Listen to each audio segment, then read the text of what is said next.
Oh, so PSA decides they want to grade TCG Holo Bleeds immediately after I get back a whole bunch of cards that didn't get graded because apparently they appear to be counterfeit. No, sir, they appear to be Holo Bleeds that you now magically decide you want to start grading.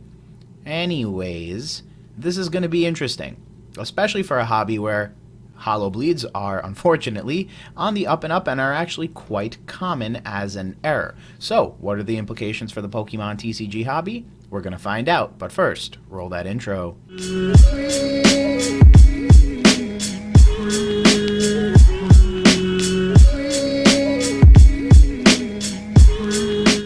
Hey Gengar Gang, what is going on? My name is Ryan, this is the Analytic Gengar, and welcome to another video. In today's video, friends, we talk about the resumption of grading TCG Holo Bleeds and this announcement from a little whiles ago, about a month and a half ago now, in September of 2016 when PSA I guess all of a sudden decided they were going to start grading TCG Holo Bleeds. So, in today's video, we will read through the article and I will give you some of my own thoughts and opinions on what is contained here in the article. As usual, if you like today's video, definitely feel free to leave a like, and hey, if you enjoy today's content, definitely feel free to consider subscribing. A like and a subscription are the best ways to help the channel continue to grow. And of course, your comments are also always welcome. But without further ado, let's get into this 2-minute read article. So that should be good. Let's see how I can strain this out for watch minutes at this time.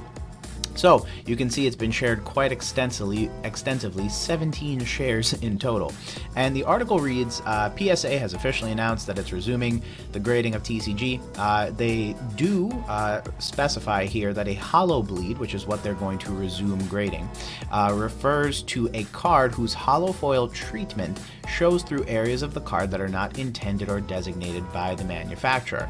Now, a good example of this, and this is something that the article notes as well, is that depending on the cards that you are looking at, specifically Pokemon, Yu-Gi-Oh, and Magic the Gathering as examples, there are very frequently many vintage cards that have a very specific area where holofoil is supposed to appear. So, as you can see on screen, there's this no rarity Japanese Machamp, and yeah, pretty simple concept here, right? There is a designated area where the artwork is supposed to appear, and then, as you can see in the image, there are areas where the holofoil treatment pops out, not on purpose, but as an error that occurred during the manufacturing of this card and many other cards. And Holo Bleed is something that is pretty prevalent across many different generations of Pokemon. Obviously, this is a Pokemon channel, so that's what I'm focused in on today, but Yu-Gi-Oh! And Magic also have examples of Holo Bleed that have occurred in the past. The other thing to bear in mind is that Holo Bleed has not been graded in the past, and PSA is going to try to defend that decision a little bit later on in that next paragraph, but the main thing that you need to know is that up till recently, they were not grading Holo Bleeds. This is probably due in two parts, and I'll get into these a little bit later, but one part is probably a lack of expertise, because we know for a fact that they were wrong to not grade Holo Bleeds, because they are legitimate cards, and they are not something that is evidence of counterfeiting. But at the same time, a lack of expertise would probably be the reason they would just stick their nose up at it and say, oh no, we don't want to grade it. The second reason why they probably didn't want to grade it is because of the non-linear progression that would then occur. Meaning, if you have, a really simple hierarchy to your Pokemon cards, let's just say base set, first edition, and that's it. If you now have Holo Bleed that you then need to introduce, technically it adds another level to that taxonomy. So you can have different permutations of cards. And all things considered, that might be a little convoluted to establish, because it's kind of hard to go back and grade cards that are graded that have Holo Bleed and have them regraded as a Holo Bleed first edition base set, just as an example. So for many reasons, they probably didn't want to establish it, but it looks like now they're just going to let them all in. It does remain to be seen how they will treat these particular Holo Bleed cards. Again, they could market, right, any given set, EX Deoxys, Black and White, all the way down to base set. They could potentially say something to the effect of, Black and White Legendary Treasures, Holo Bleed. I don't know if they will. They probably will just grade the cards and chalk it up to quality of the cards in very much the same way that they would, you know, massive print lines, right? Many times they don't mark like Neo Destiny, Neo Revelation as poor quality sets. Instead, they'll just basically say, okay, it's a PSA 9 instead of a PSA 10. And similarly, they may not designate any of these cards to be Holo Bleed cards, but rather what they might do is they might go ahead and say something to the effect of, you know, the card is what the card is, and there's no recognition of the fact that it is a Holo Bleed. I'll share a little bit of my opinions on that in just a little bit. Moving on in the article, though, so here's where PSA is going to defend their past actions. In the past, we've rejected these cards in an abundance of caution regarding misprints. Again, so they're basically charging you the full amount, by the way, and then saying, hey, we can't grade the card because we believe it to be counterfeit.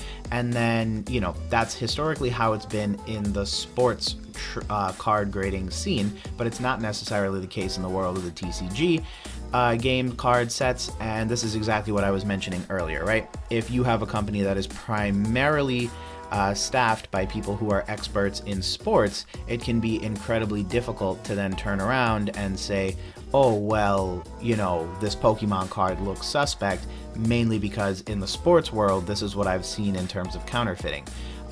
Again, once they hire more folks that are experts in the field, they'll be in a better position to make these types of decisions and have more authority on them. And this is something that's not just limited to PSA, it's limited, it's, you know, quite the opposite. It's not limited. In fact, BGS, CGC, SGC, tons of other grading companies will need to have this level of expertise if we can rely on them. And I think that's, you know, that kind of goes to that whole argument of like, what is the most reputable grading company? Well, part of that is going to include the company that has the strongest and most diverse set of staff with diverse skills and experiences that can help them make better decisions, right? So if you send a card in, you know, part of the grading process will be the iterative conversation that may get had amongst several different, very seasoned graders who can have a conversation and come to the most accurate grade. Again, we've always said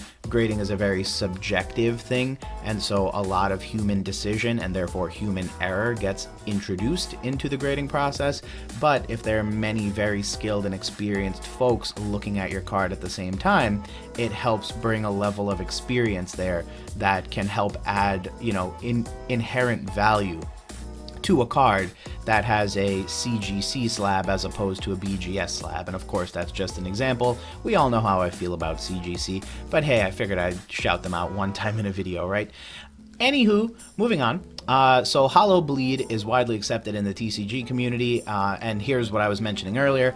It's not so much a indicator of authenticity where it would be in the sports card markets or in the sports card hobby. Rather, it's just about print quality. So in the same way that certain vintage sets like Neo Rev and Neo Destiny have a lot of print lines and really bad print quality, so too does Holo Bleed often get associated with bad print quality. And if you need any confirmation of this as being a real thing, look no further than Celebrations.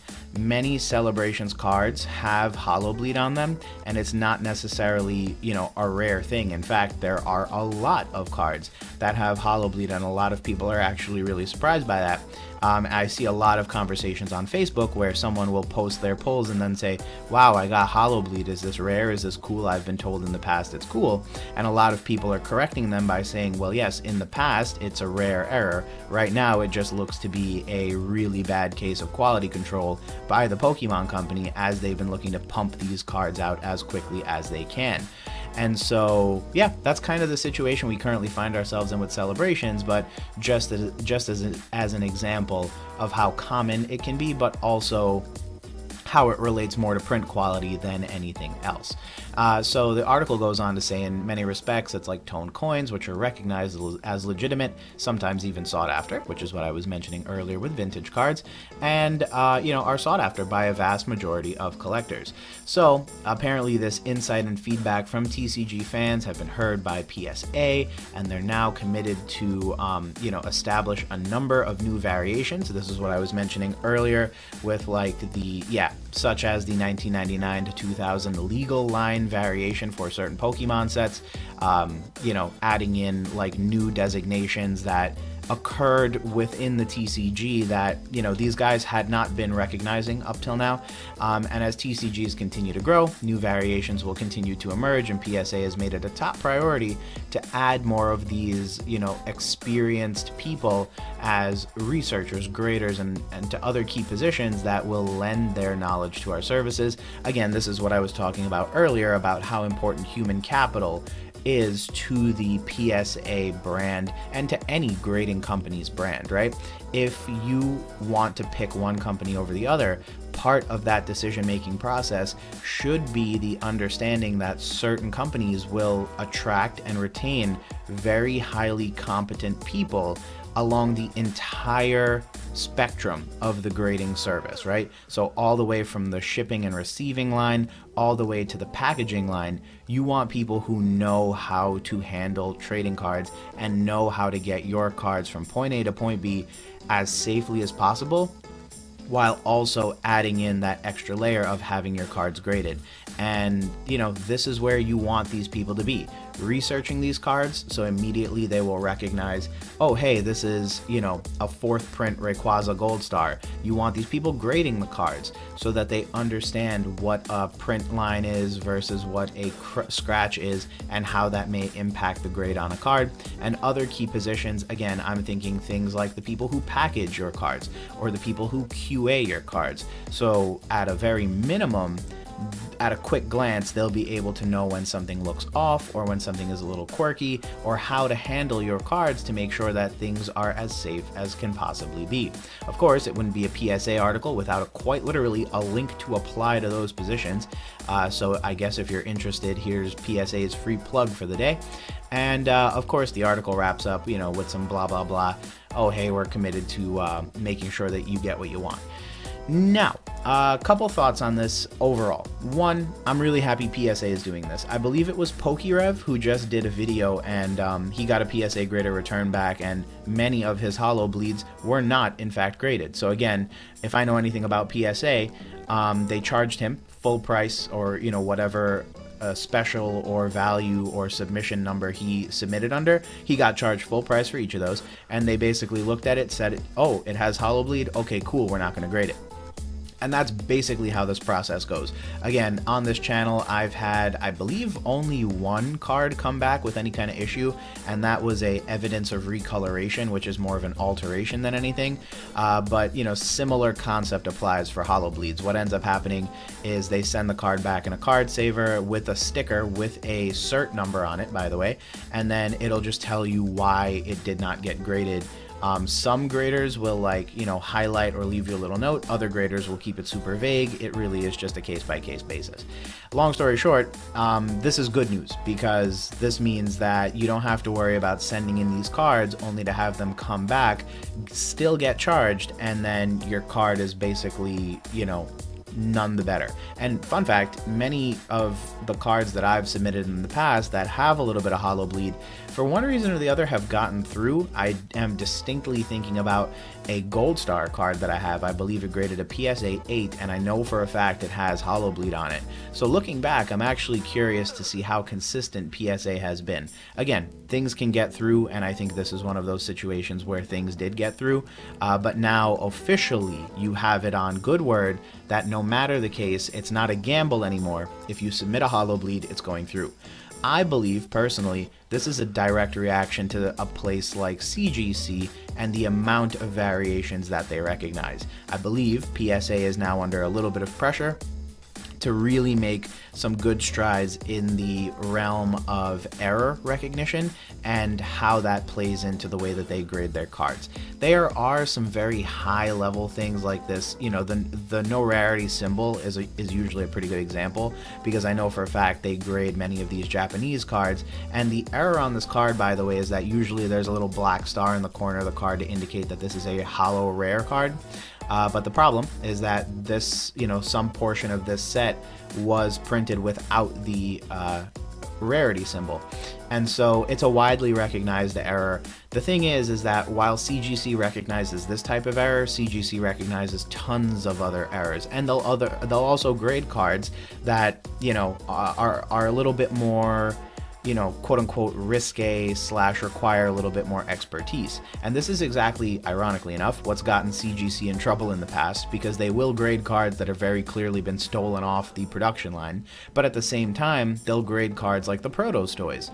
And when you're the only company who wants to grade that card, you know, that's the benefit of having expertise, is because someone who's genuinely knowledgeable about that stuff made a decision and said, no, this is the real deal, we need to grade this. And that is one of people's favorite points about CGC, is that they recognize that type of stuff. For a long time, PSA was sorely missing that type of expertise, and it seems now that through this announcement, but more importantly through the little call to action down here, that they're indicating that, hey, you know, we are going to have that expertise layered into our team so that we can continue to serve the TCG communities a little better in the future.